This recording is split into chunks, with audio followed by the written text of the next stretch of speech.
Kemarin saya membaca sebuah artikel yang mengingatkan saya terhadap posisi saya sekarang berada di level seperti apa sekarang ini.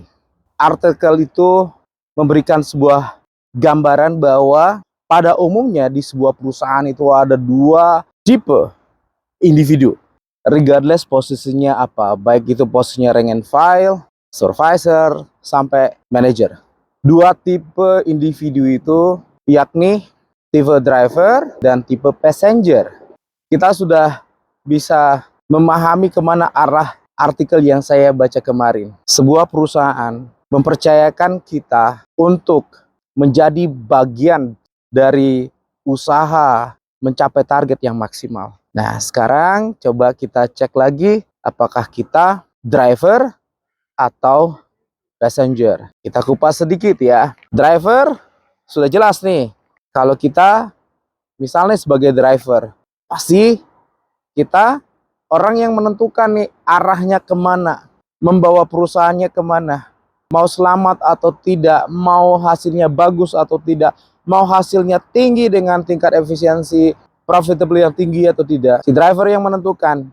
Jadi tipe-tipe driver adalah tipe-tipe individu yang bekerja, memiliki inisiatif tinggi, memiliki motivasi, dan bergerak cepat dengan segala perhitungannya sehingga berhasil di tujuan dengan baik. Yuk coba cek nih, kalau kita di perusahaan, di tempat kerja kita, apakah kita tipe orang yang datang buat strategi, ngedrive sampai hasil yang dicapai bagus?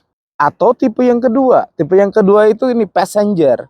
Passenger itu kan jelas ya, penumpang ya.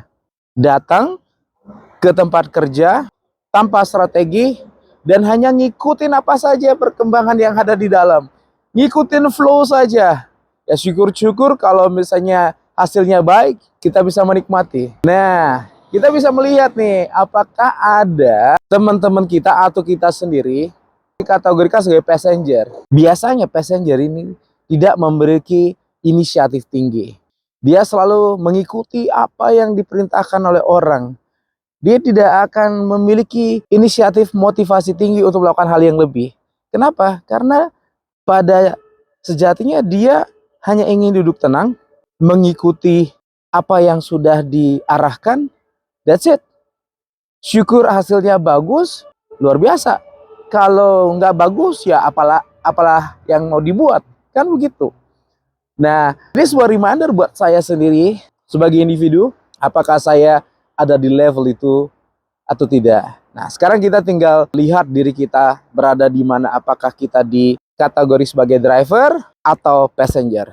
Kalau saya berharap bahwa kita yang memiliki kemampuan, memiliki kelebihan untuk berpikir, dan masih ada kesempatan untuk melakukan terbaik di tempat kerja, pilihan terbaik dan satu-satunya adalah harusnya memilih menjadi driver, menunjukkan sikap individu yang ngedrive, termotivasi, tidak pantang menyerah, banyak ide, cepat, dengan penuh pertimbangan, segala strategi dilakukan sehingga membantu perusahaan di mana kita bekerja menghasilkan target yang diharapkan. Dan kalau target sudah tercapai, pastinya akan berpengaruh kepada kita sendiri at the end of the day, keluarga kita sendiri. Ya, saya rasa itu hal yang sangat bermakna yang saya dapatin waktu kemarin terbesit. Oh, ini artikel bagus.